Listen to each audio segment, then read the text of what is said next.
Lamentações 3:40. Enquanto você procura, a produção já colocou aqui. Se quiser acompanhar aqui, amém. Fica tranquilo. Eu não tenho um notebook ou um negócio que eu vi do lado do pastor Abel, mas eu tenho o meu mini notebook, pequenininho, que está aqui do meu lado. Dele é um bonitão, né? Fui pesquisar, misericórdia. Mas, vamos lá. O que diz aí? Esquadrinhamos os nossos... Quem tem que esquadrinhar os nossos caminhos? Somos nós, não é isso? E provamo-los e voltemos para o Senhor. O que eu falei? Que aquilo que é ministrado tem que trazer a consciência a essa vastidão de conhecimento que tem aqui. Misericórdia. Se eu for juntar a quantidade de pessoa aqui que tem o discernimento daquilo que eu vou falar, eu tenho que sentar para ouvir. Porque aqui tem um universo de pessoas. Na realidade, nós somos o personagem desse evangelho da graça. Jesus nos colocou aqui para ser a personalização dele aqui na terra. A representação do evangelho. Jeremias, quando fala isso aí, ele fala de 5 formas sutis. Diga assim, 5 formas sutis de se afastar de Deus sem perceber.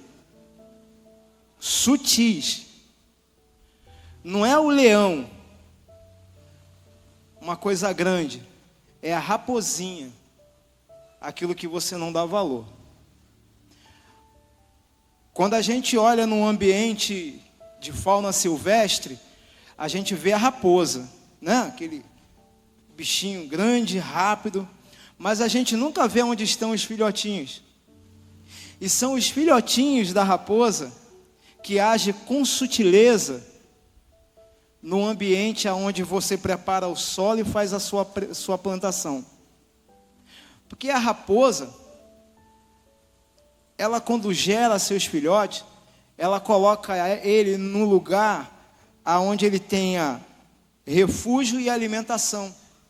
Porque a raposa não só se alimenta de ratinhos, ele se alimenta também dos tubérculos que ainda estão para crescer, aquela sementezinha que está embaixo do solo, porque em Israel não tem água. Então, a raposa, ela por instinto, ela coloca seus filhotinhos em tocas, perto de uma fazenda, aonde não vai ter água, mas tem o tubérculo.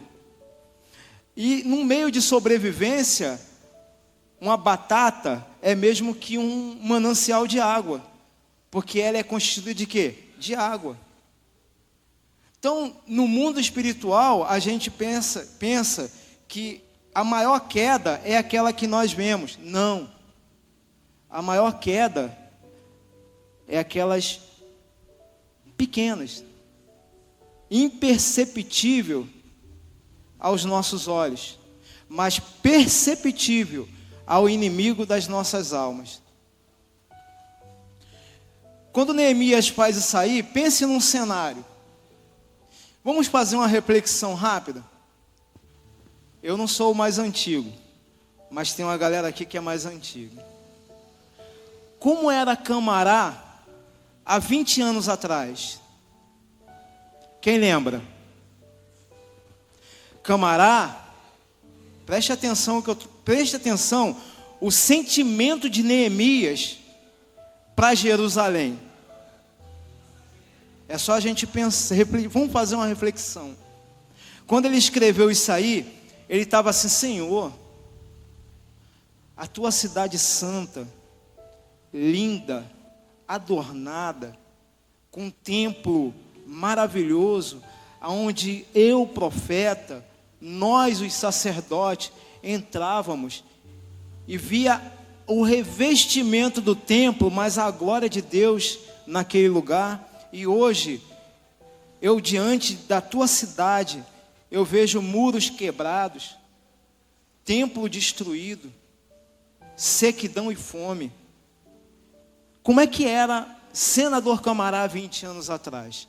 Eu me lembro que uma vez eu vim visitar a Bianca, a prima da Simone, e aqui, irmão, tinha um ônibus 391, não sei se era isso, que parava no calçadão, que não era nem calçadão, era uma rua, e tinha um frescão, irmão, ar-condicionado, onde você pegava ali e ia para a cidade, aquele ônibus refrigerado. Do outro lado ali tinha 3 linhas de ônibus na estação. E hoje? Como é Camará nos dias de hoje? Então Neemias faz essa reflexão de como era Jerusalém e como é os dias atuais. Quando ele fala isso, esquadrinhamos os nossos caminhos e provamos-los e voltamos para o Senhor, é para nós fazermos uma reflexão de que forma nós estamos andando nos dias atuais, mesmo nestes momentos de degradação que o sistema, como a pastora Márcia falou, o sistema do mundo coloca diante de nós. Neemias, mesmo vendo aquela degradação diante da cidade a qual ele mais amava, ele não parou de profetizar e dizer: esquadrinha o coração do teu povo, Senhor, para que ele possa voltar para o Deus que um dia mostrou e nos levou para essa cidade. Então, quais são as 5 formas sutis que o povo de Israel pereceu e não percebeu? Por quê, irmão? As formas sutis de Israel é tipo assim: o afastamento de Israel não aconteceu de uma maneira brusca. Sabe o que é uma maneira brusca? É você andar aqui, não perceber. Alguma vez aconteceu com isso, com vocês? Comigo acontece sempre, que eu já estou numa idade que misericórdia, meu irmão.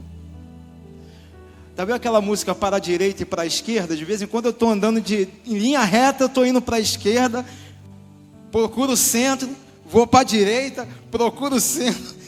Eu estou nessa idade. A gente tem que assumir, né, irmão? Não é verdade? Apesar que eu estou de esperança, mas a gente tem que assumir. Alguém já, na sua vida já aconteceu, você está andando e vê o terreno plano, e daqui a pouco tem um mini relevo, você, blum, pá, cai. Já aconteceu isso com alguém? Pode falar, irmão. Não é vergonha, não. O afastamento de Deus para com Israel não aconteceu de uma maneira brusca. Bum, da noite para o dia. Foi o que? Sutil. Sorrateiramente. Diga assim: eu não estou caído. Pode dizer. Dê glória a Deus por isso. Mas eu preciso me reconciliar. Diga: eu preciso me reconciliar. Aleluia. Vocês estão percebendo? Ninguém na vida cai de maneira brusca. As formas sutis que a vida nos oferece faz com que as nossas escolhas nos leve para a beira do abismo. Mas graças a Deus que, como aconteceu com Israel, acontece conosco nos dias atuais. A mão de Deus, ela nunca vai se afastar da sua vida. Ela vai sempre estar estendida para te puxar, te levantar, para que você possa se alegrar na presença do Senhor. Aconteceu isso com Israel, isso é promessa, irmãos. Tanto para ele, para conosco. Dessa forma, eu já começo aplicando uma coisa na minha e na sua vida. Qual é essa aplicação? O perigo não é a queda visível, porque a gente costuma julgar muito aquilo que nós vemos. E o irmão não vem à igreja. Por que será que ele não está vindo à igreja? Qual o motivo? E o fulano de tal nunca mais apareceu. As coisas perceptíveis. O nosso coração é assim. Infelizmente o ser humano trabalha por que vê, e não pelo sentimento do amor que Deus vê na ausência daquele que não está. Eu não sei qual é o motivo que ele não está aqui, mas Deus sabe. Como o presbítero Jefferson falou, existe um olho que está em todas as partes, contemplando os justos e o injusto, que é a visão perceptiva e espiritual do Espírito Santo em nossas vidas. Então o perigo não é a queda visível. O perigo está na queda. O perigo não é a queda visível, está no distanciamento progressivo. Não é aquilo que eu vejo, pastor Márcio.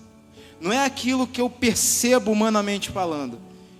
É no distanciamento progressivo. Aqui está o altar.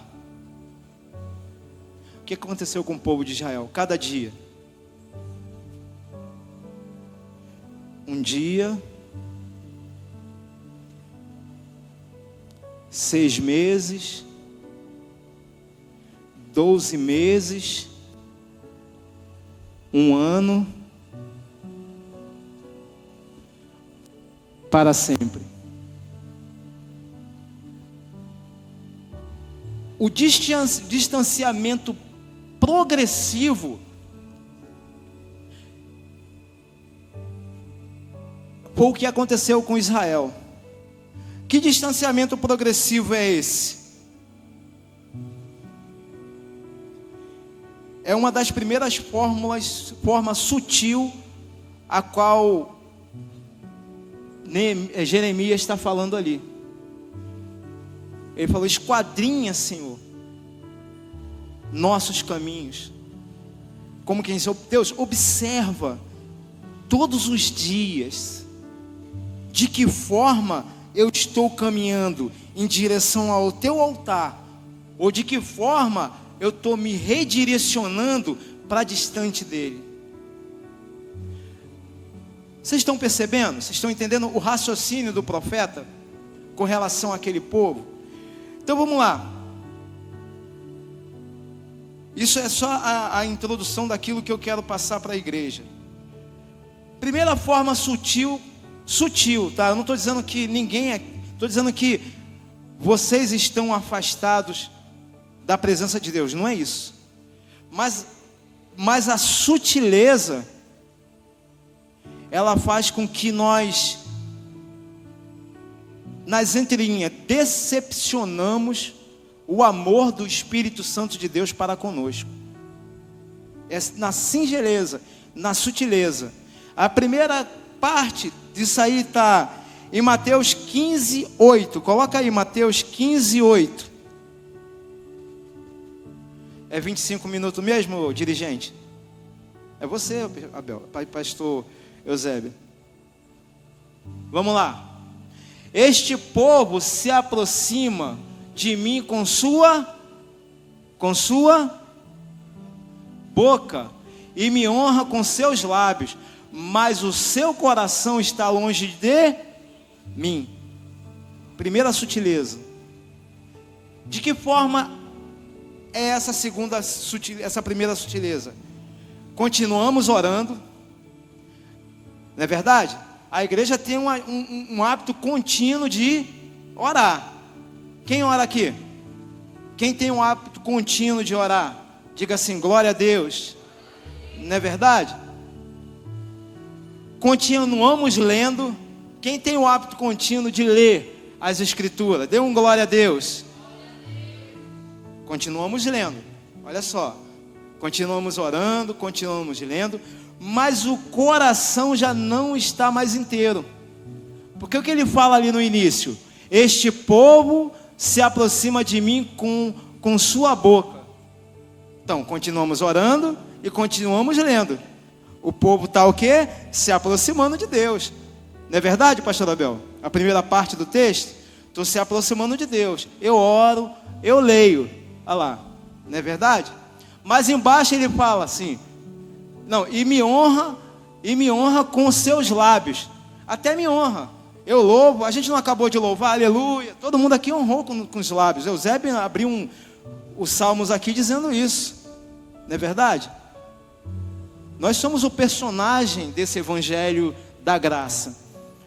E para nós sermos esse personagem do evangelho da graça, nós temos que ter discernimento daquilo que está acontecendo. Mas a segunda parte,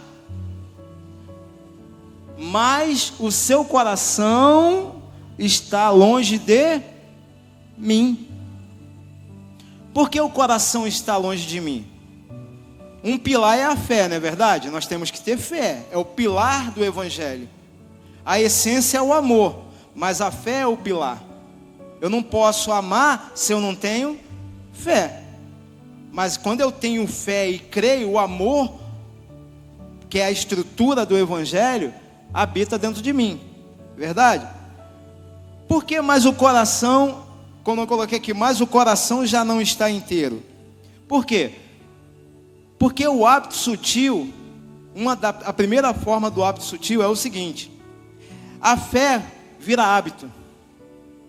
Já não é uma fé, é um hábito corriqueiro daquilo que eu acho que devo fazer. E a fé não é hábito, a fé é um estilo de vida. A fé não pode estar entronizada só naquilo que eu quero, porque se eu usar a minha fé naquilo que eu quero, é um hábito. Eu venho aqui na quarta-feira, não porque eu tenho fé, mas porque eu necessito, é um hábito. Por isso que Jesus fala no final assim: mas o seu coração está longe de mim. Porque quando eu exercito a fé em forma de hábito, aonde está meu coração? Se eu exercitar a minha fé, não por comunhão e por amor, e esquecer as minhas necessidades, aonde está a minha fé? Então, quando a gente exercita a fé como forma de hábito, é uma maneira sutil de nós estarmos, sem perceber, usando as escrituras, mas o coração que deve estar entronizado está se distanciando.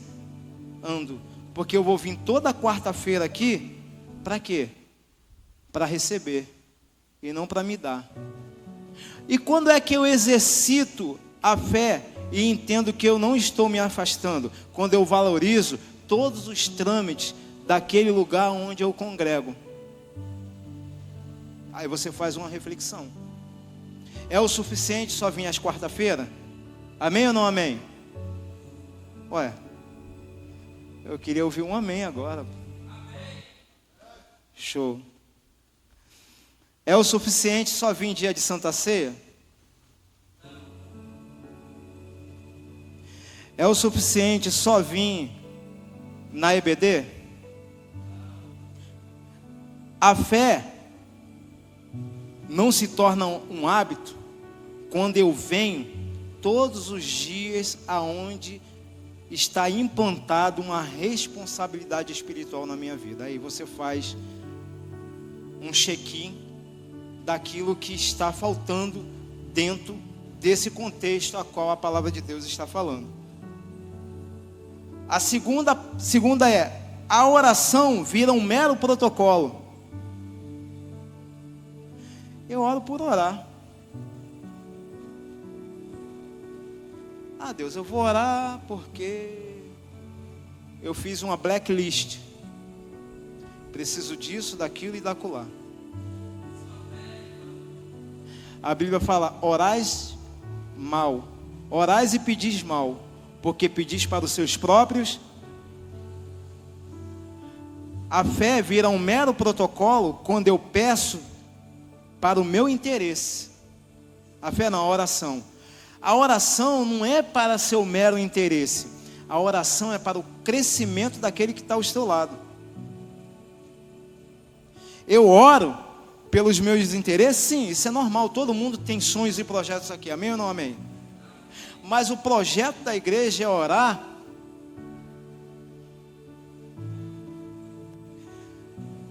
para aquele que está do meu lado. Porque quando eu oro e me disponibilizo dos meus propósitos e lanço a oração para o propósito daquele que está do meu lado, a blacklist que eu faço de orações para que Deus possa derramar na minha vida aparece. Terceiro, a leitura da palavra vira uma obrigação. Eu já não leio porque eu me deleito. Eu já não leio porque eu sinto prazer. Eu leio porque eu sou obrigado. Porque se eu não ler, eu me torno um desconhecido dentro de uma comunidade evangélica. Mas a leitura da palavra não pode ser uma obrigação. Tem que ser um sentimento de amor, de gratidão. Davi falou assim: o que darei eu por todos os benefícios ao que o Senhor tem me dado? Por que ele falou isso? Porque quando eu leio, quando eu me estruturo, não por uma obrigação, Deus está percebendo que eu estou me deleitando da primazia daquele que morreu por mim na cruz do Calvário. Mas quando eu leio por obrigação, não tem uma primazia, tem um mero conhecimento de leitura. A primazia da leitura é quando eu entendo aquilo que Deus está falando, para que eu possa me deleitar na salvação que me é dada. Então, 3 formas sutis. Nessa primeira parte, qual é a aplicação? Deus nunca quer uma presença física dos seus filhos, irmãos. Não vem aqui como presença física. Presença física é o que eu faço na Guanapel, das 3h45 da manhã até as 5 da tarde. Eu entro lá, falo com o meu amigo Rogério, pego o meu cartão, vou trabalhar, saio o meu cartão, vou embora. Presença física. Deus não quer, por isso que Jeremias fala: esquadrinha os nossos corações. Deus não quer uma presença física dos seus filhos. Entrar, sair, porque eu pretendo vir e aparecer neste lugar. Deus, Ele quer o que dos seus filhos? Ele sempre quis um coração contrito, aquebrantado, ou seja, um coração fervoroso e envolvido na sua obra. Vocês estão entendendo a diferença de presença física? A diferença de uma presença física para um coração contrito e aquebrantado? Geralmente as pessoas que vêm aqui como uma presença física têm dificuldade de ter um coração contrito e aquebrantado. Desculpe eu falar isso. Porque ele vem aqui sim, humanamente, para receber, conquistar e ir embora. Agora, um coração contrito e aquebrantado, independente de receber e conquistar, ele vai estar totalmente envolvido na obra e no seu chamado. Porque ele entende: se Deus der, Ele é. Se Ele não der, Ele continua sendo. Formas sutis, que aparentemente fala assim: ah, mas o afastado é quem está lá fora. Nananina, não. O afastamento, ele é sutil. Por isso que quando se fala aqui, diante dessa plateia inteligente, com conhecimentos que tem a crítica e o desenvolvimento espiritual para rebater aquilo que eu estou falando, nós temos que ter muito cuidado de que forma nós estamos transferindo o conhecimento daquilo que nós estamos pregando. Amém ou não amém? Vamos lá, segunda forma sutil de se afastar de Deus. Se afastar, não é se desviar. Se afastar, eu estou aqui no reino, estou fazendo tudo, mas eu estou, de alguma forma, negligenciando um ponto principal daquilo que Deus quer para a minha vida. Não estou chamando ninguém aqui de desviado não, irmão. Eu só estou trazendo uma reflexão para esse universo de pessoas que estão aqui, para que na hora que acontecer alguma sutileza, você, opa, pera lá, não é bem assim não. Vamos lá. Quando só buscamos a Deus em momentos de aperto, o cinto apertou, bendito seja o nome do, o cinto afrouxou, acabou a minha gratidão para com ele. Foi o que aconteceu com o povo de Israel. A gente está estudando sobre Esther, Ruth, que está nos livros históricos, num relacionamento entre o tempo de Juízes e os dias atuais daquela época. E o que acontecia nos livros de Juízes? O povo recebia, todo mundo fazia festa. Quando o cinto apertava, que não tinha mais, que o povo saía fora e se distanciava, ele ia para um outro juiz. O juiz resolvia a causa, não é verdade? Está resolvido, povo. É o povo, opa! Ficava naquela inconstância. Obrigado, desmerecimento. Obrigado, desonra a Deus. Então vamos lá. Oséias 5,15. O que diz aí o livro de Oséias 5,15? Irei e voltarei ao meu lugar, até que se reconheçam culpados e busquem a minha face. Então eles, angustiados, de madrugada me buscaram. Em determinado momento da vida, por causa dos sacerdotes, profetas daquele livro, eles começaram a negligenciar a área sacerdotal do reino. Então o povo começou a aparecer, a buscar seus próprios deleites. Aí o que a mão de Deus fez naquele momento? A mão de Deus estava estendida sobre Israel. A mão de Deus se recolheu. Quando se recolheu, o que aconteceu com aquele povo? Os inimigos começaram a invadir, o pecado começou a aparecer, a transgressão começou a evoluir. Apertou, não apertou? Eu não estou dizendo nem momentos de trabalho, de necessidades momentâneas, não. Estou dizendo momentos espirituais. Aí, apertou o cinto, o povo. Vamos buscar a Deus de novo com intensidade. Aí a palavra de Deus diz que a misericórdia de Deus são as causas de não sermos o quê? Consumidos. Aí a misericórdia de Deus, que hoje em dia é a graça, fez o quê? Levantou de novo aquele povo. Mas nós devemos buscar o Senhor só em momentos de apertos, irmãos? Só em momentos de dificuldade? Qual é a lógica disso? Que logística nós temos no coração que a valorização daquele que nos criou, que nos tirou de um charco de lamaçal? Charco é o quê? É água parada, irmão. O charco é quando nós deixamos de beber a água cristalina do reino e paramos naquilo que achamos que merecemos e Deus no momento não dá. Aí nós nos distanciamos. Ficamos com a água, continua sendo água, mas uma água parada. Uma água de reclamação. Uma água de falta de estrutura.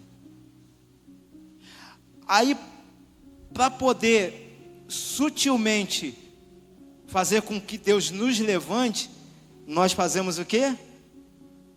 Vamos voltar. Aí Deus dá, Deus promove, Deus transforma.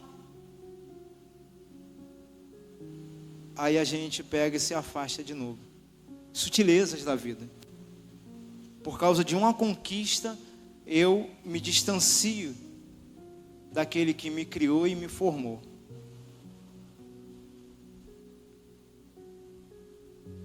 Isso cria uma fé reativa. O que é uma fé reativa? É quando eu só recebo, mas não quero me doar. Um afastamento de Deus da forma sutil é uma forma reativa. Eu recebi, estou dentro. Não recebi, estou fora. É transformar o nosso Criador numa microempresa. Eu só faço aquilo que eu mereço, mas o que eu não mereço, eu não vou fazer. Mas a Bíblia fala que nós estamos aqui não por merecimento, mas por graça. Eu não estou aqui porque eu sou melhor, porque eu conheço, porque eu oro bem, porque eu faço as coisas por excelência, como o Eusébio falou, que eu conheço cada quadrado da igreja. Não, eu conheço cada quadrado da igreja porque eu me dediquei àquele que me estruturou a fazer com total dedicação. Não foi porque eu mereço. Eu não sou melhor do que ninguém. Eu só achei dentro da minha vida física e espiritual que eu tenho que ter gratidão por tudo aquilo que o Senhor Jesus colocou na minha vida. Então eu não quero ter uma fé reativa de receber pelo aquilo que eu faço. Receber porque eu tenho mérito daquilo que eu fiz. Eu não quero ter uma fé reativa. Eu quero ter uma fé de relacionamento. É diferente. A fé reativa é eu falar assim: Senhor, eu não tenho uma microempresa, mas o Senhor é. Eu vou bater o cartão hoje porque eu sei que eu vou ganhar pelo aquilo que eu estou fazendo, empresa. Mas o que é uma fé de relacionamento?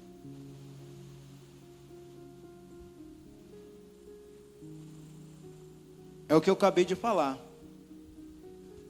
Independente daquilo que eu busco, se Ele me der, Ele é Deus. Se Ele não der, Ele continua sendo Deus. O que eu quero é me relacionar com Ele. É que Ele venha esquadrinhar, como o profeta falou, o meu coração. Para que se o meu coração estiver falando coisas que os meus lábios desejam, que Ele fale assim para dentro do meu ser, para dentro do meu homem interior: Pastor Zé Carlos, volta e se reconcilia com essa área da sua vida para com o seu Deus.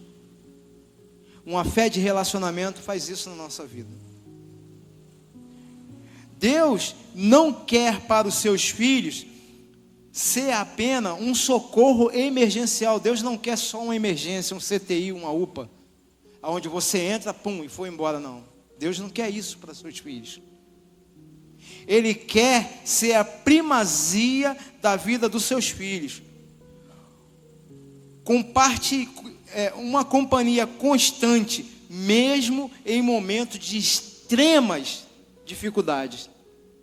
Não vos deixarei só, vos enviarei um Consolador, a qual o mundo não conhece, mas vós conhecereis, diga de passagem, muito bem. Deus não quer ser uma pessoa que age só nos momentos de emergência, irmãos. Estou passando mal, estou precisando de um emprego. Não é isso. Qual foi o dia na sua vida que você teve uma dor de cabeça e Deus supriu com cura, com intervenção, com apoio à sua dor de cabeça? Sempre acontece isso. Qual foi o dia que você teve desempregado e mesmo desempregado, do nada, Deus abasteceu aquilo que você olhou e estava vazio? Então, mas por que Ele fez isso? Porque Ele é um Deus de relacionamento. Quanto mais você busca Ele, mais Ele supre as suas necessidades. E mesmo se você não buscar, Ele vai suprir para Ele mostrar para você que Ele é Deus na sua vida. Forma sutil. Quem está entendendo, dê um glória. Quem não está entendendo, procura o pastor Eusébio depois, que ele vai trazer o discernimento de tudo aquilo que eu estou falando. Brincadeira, meu Eusébio. Terceira forma sutil de se afastar de Deus. Quando normalizamos o que está nos incomodando. Quando tudo é normal, aquilo que um dia nos incomodou. Vocês estão entendendo? Quando nós achamos que tudo é normal, aquilo que um dia, no nosso coração e no nosso entendimento, é um incômodo. Tessalonicenses 5:22.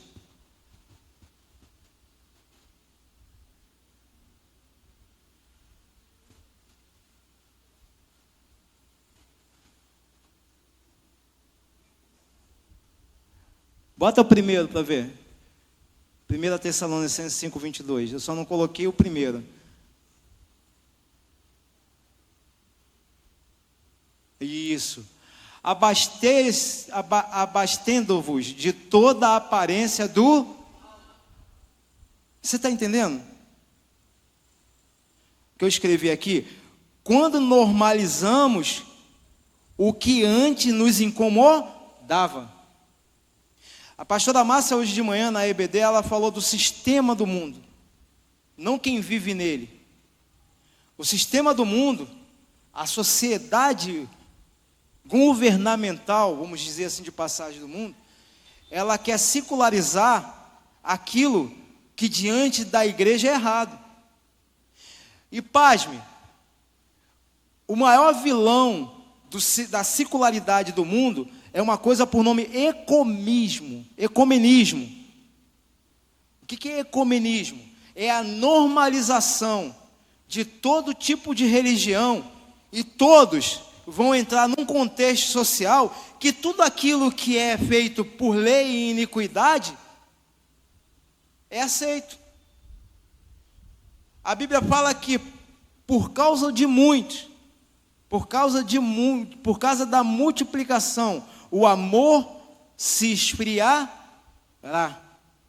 Por causa da iniquidade, o amor se esfriará. O que é iniquidade? Iniquidade é a secularidade. São leis formadas pelo homem para que o mundo em torno da gente ache que é normal aquilo que antigamente alguns conservadores que vivem aí fora, que ainda existe, tá, irmãos?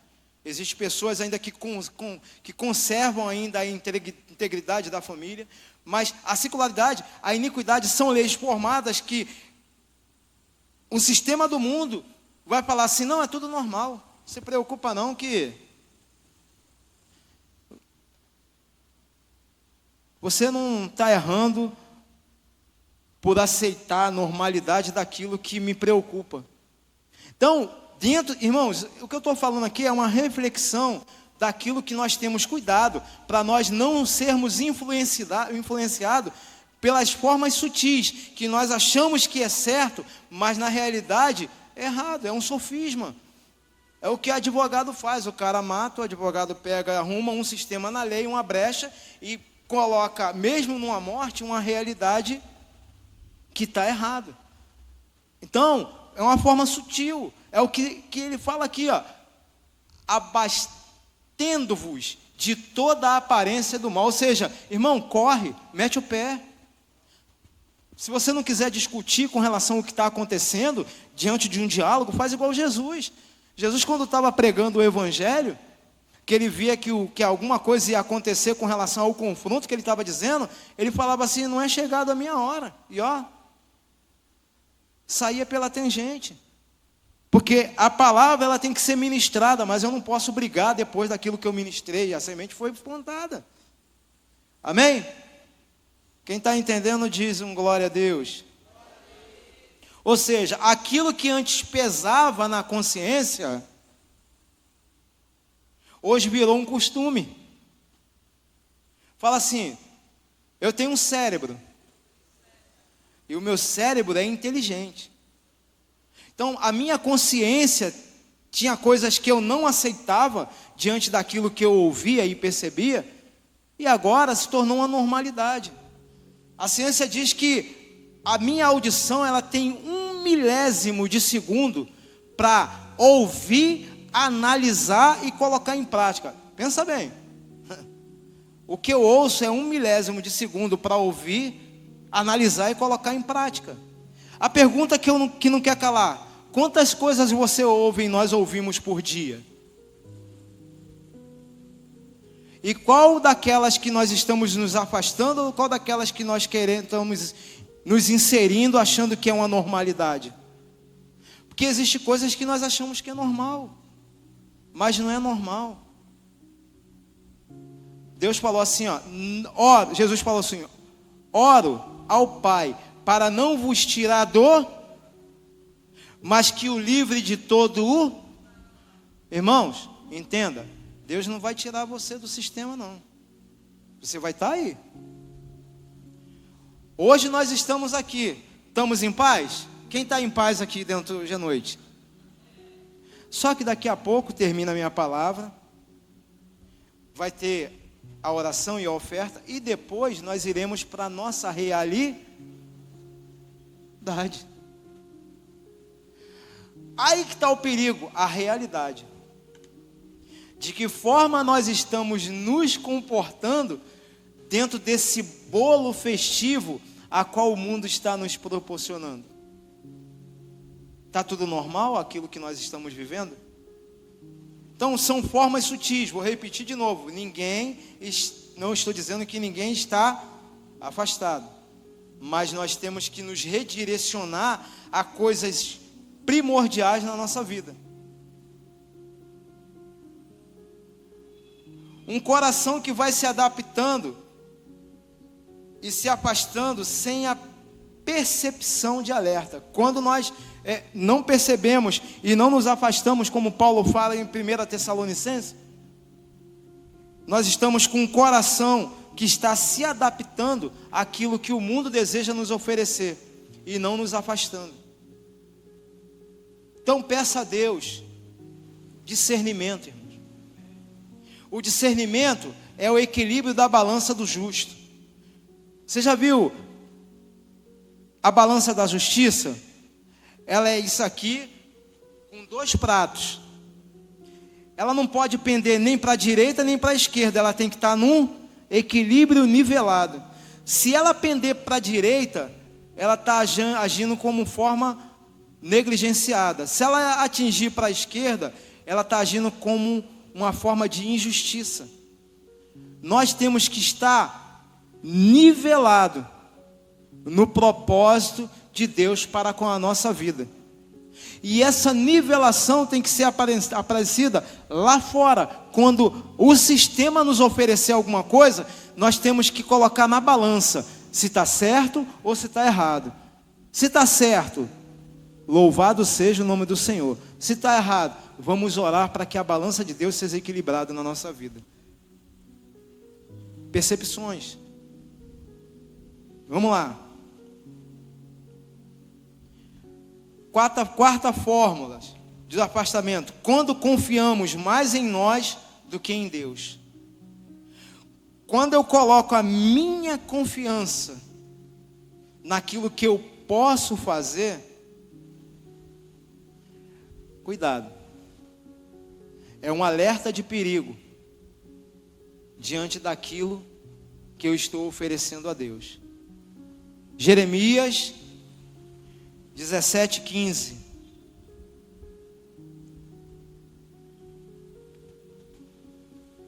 Jeremias 17:15.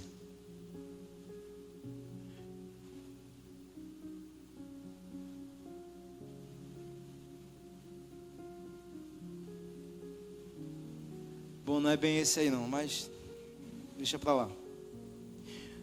É o versículo que diz assim: maldito. É o que a pastora Márcia falou hoje de manhã, só se lembra o versículo? Maldito é... Oi? 17:5.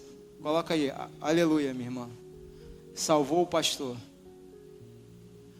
Assim diz o Senhor: maldito é o homem que confia no homem e faz da carne do seu braço e aparta o seu coração do Senhor. Ó. Quando eu confio na minha força, na minha disponibilidade, naquilo que eu posso fazer. Exemplo, pegar o Diego aqui como exemplo. Eu toco bem, eu ministro bem, eu tenho uma excelente voz. Quem acredita que o Diego é assim? Diga um amém. Né? Vamos reconhecer. Não é verdade? Mas quando o Diego, ele disponibiliza isso, para que ele possa apresentar num outdoor bem grande, que é ele que faz, é ele que proporciona, a eficácia é dele, o poder é dele, cuidado. Porque a palavra de Deus diz que a glória do homem é como a flor que está sobre a erva. Já viu uma flor sobre a planta? Ela é linda, né? Tem uma semente que não vai dar nada. Aí você vai cuidando, vai regando, vai analisando, daqui a pouco abre aquela roseira sobre a erva, linda, né? Só que a palavra de Deus diz que a glória do homem é como a flor da erva. Faz um teste na sua casa. Se você gosta da florzinha, não faça. Corta o caule. O galho murcha, a flor cai e a glória perece. Quando eu me disponibilizo e dizendo que a glória é minha, a intenção é minha, o tudo que eu faço sou eu, é um alerta. Um alerta de quê? Que você ainda acredita em Deus, mas já não depende tanto dele. Você não deixou de acreditar nele, porque você está aqui, independente do outdoor que você coloca diante da sua presença, para que todo mundo veja o que você faz, de forma que você age, né, Renata? Eu sou, eu salvei. Salvou o quê? A Bíblia fala que o homem não tem direito nem da sua própria salvação. Eu trouxe o quê? Se não for Jesus na sua vida, ninguém entra nessa igreja, irmão. Desculpa eu falar isso, tá, bispo?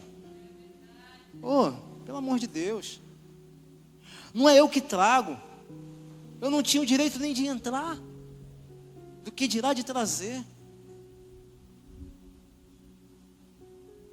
Cuidado, irmãos. Eu sou um excelente evangelista. Aleluia por você ser um excelente evangelista. O pastor Zé Carlos consegue falar algumas coisas que me traz confusão, mas depois eu busco o Eusébio, e o Eusébio transforma a confusão em entendimento. Que nada, irmão.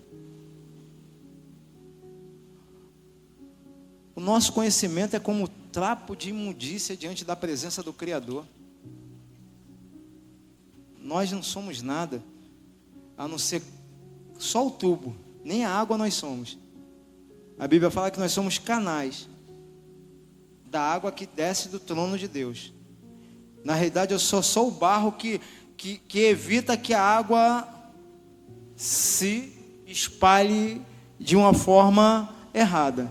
Eu sou só aquela parte da vazão do rio que segura a água, porque a água e o trono vêm dele. Se crer em mim, do seu interior fluirão rios. Se crer, não se fazer. Cuidado. A autossuficiência espiritual é um afastamento de Deus disfarçado de uma suposta maturidade. A pessoa aí, ele tem uma maturidade, só que a autossuficiência espiritual daquilo que ele acha que faz é uma obra disfarçada de uma maturidade que na realidade não é espiritual, é momentânea. Então, é a quarta forma. E a quinta e última forma sutil: quando deixamos de ouvir a voz de Deus. Hebreus 3,15.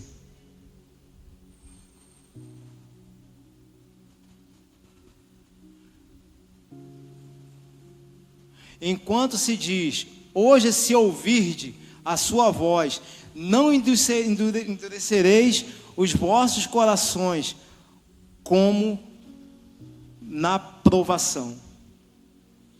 Está passando por provação? Quem está passando? Eu estou passando por provação. Quem não passa? Estamos passando por algum momento de dificuldade? Quem não passa? Só que independente da provação, da dificuldade, da não realização, o que importa é que eu tenho que ouvir a voz de Deus, irmão. Então, nesta noite, não endureça seu coração. Não deixe que as formas sutis a qual foram apresentadas nesta noite venha se tornar uma rachadura espiritual no seu homem interior. Porque eu não estou falando da estética, eu não estou falando daquilo que você está vendo, eu estou falando daquilo que nós não vemos. O homem interior ninguém vê. Na realidade, o meu homem físico aqui, ó, eu não consigo ver o que está dentro de mim. Quem consegue ver? Eu não consigo. Pode ter vários fatores dentro do meu homem interior aqui, físico, que está prejudicado, eu não consigo ver. Imagina do homem interior a nível espiritual, eu não consigo ver. E as formas sutis da vida, elas vão abrindo rachaduras nesse homem interior, a qual o rio que abastece a nossa alma, por nome Espírito Santo, ele vai o quê? Deixando você ir, porque ele é educado, irmãos. O Espírito Santo é a pessoa mais educada que existe no Evangelho. Ele está todos os dias nos instruindo, nos abastecendo, nos ortogando, mas na hora que eu decido basta, ele vai dar um basta. Por que ele vai dar um basta? Porque ele não trabalha com o coração endurecido. Ezequiel fala assim: por-lo-ei um coração de carne, nesse coração que está duro e rígido. Porque um coração de carne, ele tem uma pulsação diferente daquele que é rígido. Um coração de carne, ele se dedica à entrega na totalidade a Deus. Um coração endurecido, ele se dedica, mas não na totalidade. 50% é para mim e os outros 50% é para aquele que me criou e me formou. Amém? Aplicação: o afastamento começa quando a obediência é adiada. O afastamento começa quando a obediência é adiada. A Bíblia fala: as ovelhas ouvem a minha voz e elas não conhece? Mas quando a minha obediência por Deus é adiada, eu já não consigo ouvir a voz dele. Eu ouço qualquer voz, menos a voz de Deus. Pastor Abel, aqui eu concluo. Ninguém acorda do dia para a noite decidido em se afastar de Deus. Ninguém, irmãos. Isso é uma percepção errada. Ninguém que está aqui acorda do dia para a noite e fala assim: eu vou embora, não quero mais saber dessa pessoa que me trouxe para o reino. O afastamento acontece quando o coração se distrai, a fé com o estilo de vida se acomoda, a dependência de Deus diminui. Em Zacarias 1:3, a Bíblia nos alerta. Diz aí, coloca aí Zacarias 1:3.